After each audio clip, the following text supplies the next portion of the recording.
Welcome back guys. അപ്പം നമുക്ക് പോകാം കിസാമയിലേക്ക്. റൂമിൽ ബാഗ് വെച്ചിട്ട് ഞാൻ നേരെ ഇറങ്ങി നമ്മുടെ ഫെസ്റ്റിവൽ നടക്കുന്ന സ്ഥലത്തേക്ക്. അപ്പോൾ റോഡിലേക്ക് ഇറങ്ങിയപ്പോൾ തന്നെ ഈ ബൈക്കുകാരൻ ചേട്ടനെ കൈ കാണിച്ച് നിർത്തി ലിഫ്റ്റ് അടിച്ച്. അപ്പോൾ ലിഫ്റ്റ് അടിച്ച് കഴിഞ്ഞപ്പോഴാണ് എനിക്ക് മനസ്സിലായത് പുള്ളി ബൈക്ക് ടാക്സിക്കാരനാണെന്ന്. പക്ഷേ പുള്ളി ഭാഗ്യത്തിന് പൈസ ഒന്നും മേടിച്ചില്ല. ഇവിടുന്ന് ഏകദേശം 2 കിലോമീറ്റർ ഉണ്ട് നമ്മൾ ഈ സ്റ്റേഡിയത്തിലേക്ക്. എനിക്ക് ചെറിയൊരു പേടി ഉണ്ടായിരുന്നു കാശ് കൊടുക്കേണ്ടി വരുമെന്ന്. കാരണം പുള്ളി ബൈക്ക് ടാക്സിയുടെ യൂണിഫോം ഒക്കെ ഇട്ടിട്ടുണ്ടായിരുന്നു. പക്ഷേ എന്തായാലും എന്നെ അതിൻ്റെ ഫ്രണ്ടിൽ ഗേറ്റിൻ്റെ കവാടത്തിന് അവിടെ ഇറക്കി വിട്ട് മൂപ്പര് പോയി. താങ്ക്സ് ടു ബൈക്ക് ചേട്ടൻ. ഈ കാണുന്നതാണ് നമ്മുടെ നാഗ ഹെറിറ്റേജ് വില്ലേജിലേക്ക് പോകാനുള്ള മെയിൻ കവാടം. ബസ്സൊക്കെ വരുന്ന ഈ വഴിയാണ്. ബസ് ഈ വഴി കയറി ഏറ്റവും മേളിൽ ടോപ്പ് ഇറക്കി വിടും. അപ്പോൾ ഇത് ഞാൻ ആദ്യം കണ്ടില്ലായിരുന്നു നമ്മൾ ഇങ്ങോട്ട് വന്ന വഴിക്ക്. ഇവിടെ ആണെങ്കിൽ ഈ കവാടത്തിൻ്റെ ഫ്രണ്ടിൽ നിന്ന് ഫോട്ടോ എടുക്കാനും വീഡിയോ വ്ളോഗ് കാര്യങ്ങളൊക്കെ എടുക്കാൻ വേണ്ടി നല്ല തിരക്കാട്ട് ഇവിടെ ഓരോരുത്തർ എടുക്കുന്നുണ്ട്.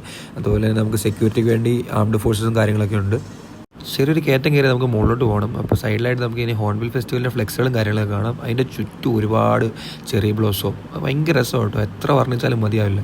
ഞാൻ നാട്ടിൽ നിന്ന് വരുന്നവർ വിചാരിച്ചുകൊണ്ടിരുന്നത് 25th ഹോൺബിലാണ്, അതായത് സിൽവർ ജൂബിലി എന്നുള്ള വിചാരിച്ചുകൊണ്ടിരിക്കുകയായിരുന്നു. പക്ഷേ ഇവിടെ വന്നപ്പോഴാണ് 26th എഡിഷൻ ഓഫ് ഹോൺബിലാണ് ഇപ്പോൾ നടക്കുന്നത്. അതായത് വർഷം 2000-ലാണ് ഇത് തുടങ്ങിയത്. ഞാൻ ജനിച്ചത് 2001. അപ്പോൾ ഞാൻ ജനിക്കുന്നതിന് മുമ്പേ ഹോൺബിൽ തുടങ്ങി. എന്നെക്കാട്ട് മൂത്താണ് ഈ ഹോൺബിൽ ഫെസ്റ്റിവൽ. ഇവിടെ വന്നപ്പോൾ കിട്ടിയ മറ്റൊരു അറിവാണ്, ഡെയിലി നമ്മൾ ഹോൺബിൽ ഫെസ്റ്റിൻ്റെ അകത്തോട്ട് കയറണമെങ്കിൽ നമ്മളിങ്ങനെ ഒരു റിസ്റ്റ് ബാൻഡ് എടുക്കണം. അങ്ങനെ അതും എടുത്ത് നമ്മൾ ഉള്ളിലേക്ക് കയറി.